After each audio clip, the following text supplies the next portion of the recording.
No último episódio de Grandes Civilizações,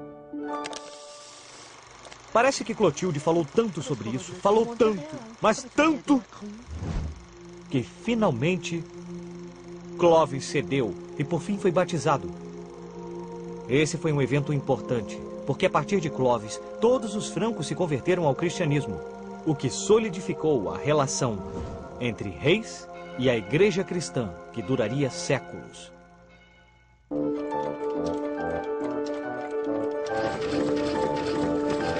Grandes Civilizações.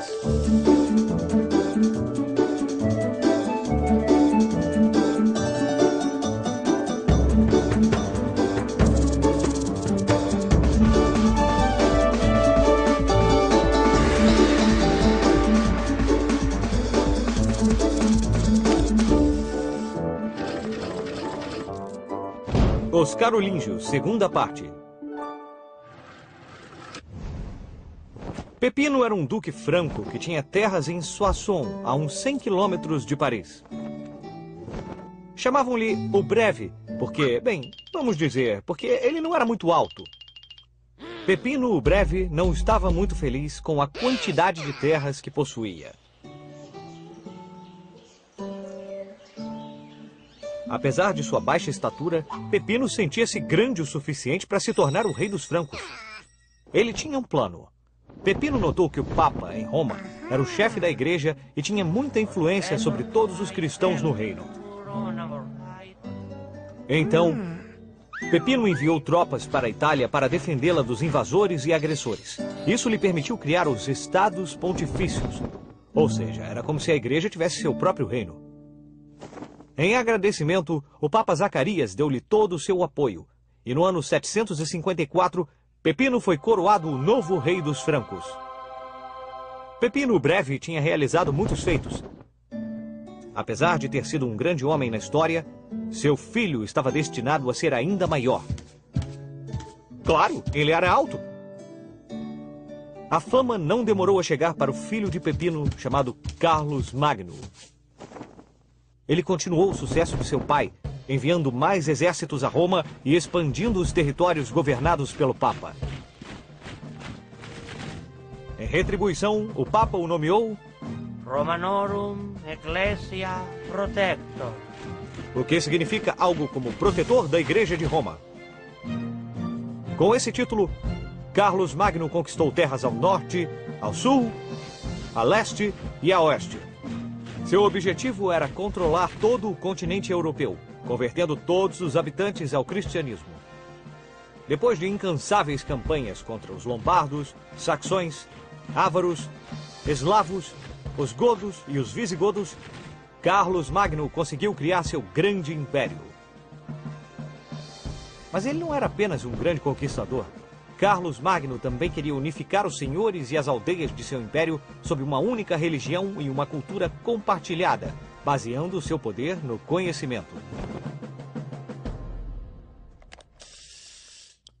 As primeiras universidades.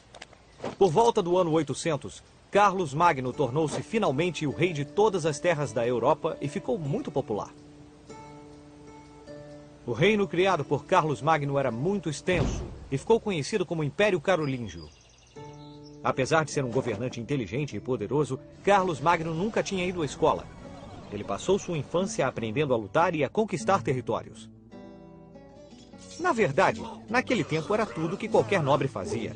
As ideias complexas ligadas à matemática, filosofia ou ciência eram consideradas uma enorme perda de tempo. Mas Carlos Magno queria saber mais sobre o mundo. Ele tinha sede de conhecimento, algo que não era muito comum naquele tempo. Ele teve a brilhante ideia de reunir sábios e poetas do mundo inteiro em sua corte, convidando-os a discutir questões como a importância de Deus para as origens do mundo e das estrelas. Ele até aprendeu latim, a língua dos antigos romanos, e ordenou que fosse ensinado em muitas igrejas e mosteiros em seu império. No entanto, escrever era muito difícil para Carlos Magno, talvez por causa de sua mão muito machucada pela espada de ferro pesada que havia segurado durante grande parte de sua vida. Por isso, esse trabalho foi deixado para os monges que documentaram todo o conhecimento universal como era ensinado nos mosteiros. Essa foi a origem das universidades, tal como as conhecemos hoje. 2 séculos depois de Carlos Magno, muitas universidades surgiram a partir desses mosteiros. Por exemplo, a Universidade de Bolonha, que foi fundada no ano 1088 e é a universidade mais antiga da Europa. Ou a Universidade de Oxford, onde o ensino começou logo depois, em 1096. Catedrais. A aliança entre Carlos Magno e o Papa era algo muito sério. O rei ordenou a construção de muitas igrejas e mosteiros em todo o seu império. No início, as igrejas românicas foram construídas com grandes tetos escuros em forma de abóbadas. A atmosfera de silêncio ajudava a acentuar a experiência religiosa. Mas essas igrejas foram construídas assim porque os arquitetos naquela época ainda não dominavam técnicas sofisticadas de construção. O principal objetivo era garantir que as estruturas não desmoronassem. Alguns séculos mais tarde, por volta do ano 1100, um novo estilo de catedrais começou a se desenvolver na Europa. Construções muito maiores foram erguidas. As janelas gigantes, decoradas com vitrais coloridos que exibiam belas e complexas imagens, deram a essas novas igrejas um ar de grandeza. Essas construções são conhecidas como as grandes catedrais góticas. Erguer essas catedrais só foi possível pela técnica de arcos que dividiam o peso da construção entre várias colunas. Isso permitiu que a enorme abóbada luminosa fosse sustentada por colunas muito finas, criando grandes alturas, o que dava aos visitantes uma sensação de espanto e admiração. A mudança do estilo românico para o gótico mostra como as pessoas da época estavam começando a pensar de forma diferente. Enquanto o românico estava arraigado ao chão, o gótico subiu aos céus, com suas altíssimas torres que chegavam bem perto de Deus. A coroação de Carlos Magno. No dia de Natal, no ano 800, Carlos Magno estava rezando na Basílica de São Pedro, em Roma.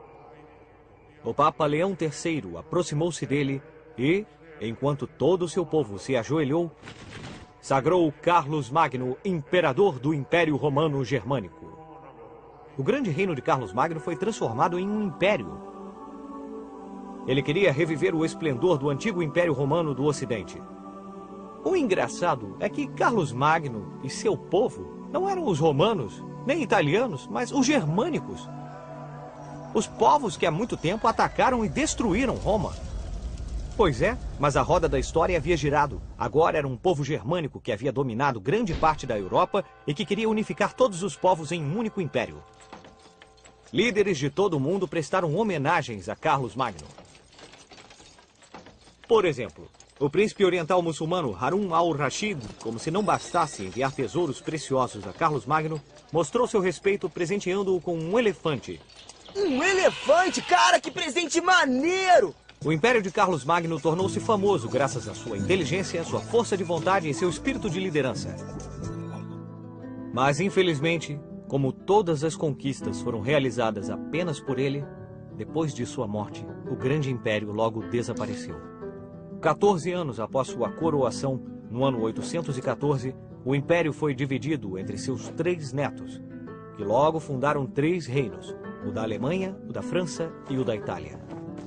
As escolas criadas por Carlos Magno entraram em decadência e a arte da leitura e da escrita permaneceu restrita a alguns mosteiros.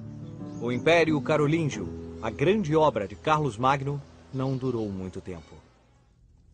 E nos séculos seguintes, a Europa mergulhou em constantes guerras e invasões que impossibilitaram qualquer esforço de unidade e de crescimento comum.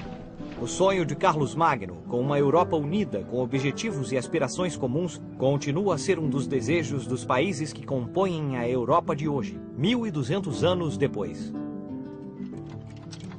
Vamos usar nossa bússola do tempo para descobrir a história das universidades. Escolas e universidades, ou seja, centros de conhecimento, existiam em quase todas as grandes civilizações. Escolas da China, por exemplo, têm mais de 2.500 anos. E em 331 a.C., Alexandre o Grande criou a Grande Biblioteca de Alexandria. Mas quando estas civilizações entraram em declínio, o mesmo aconteceu com suas escolas. Quando o Império Romano do Ocidente caiu no ano 476 e depois com o governo de Carlos Magno no ano 800, o conhecimento voltou a ser privilégio de alguns monges e sacerdotes que protegeram seus preciosos livros no interior dos mosteiros. Então, no ano de 1088, a Universidade de Bolonha foi fundada.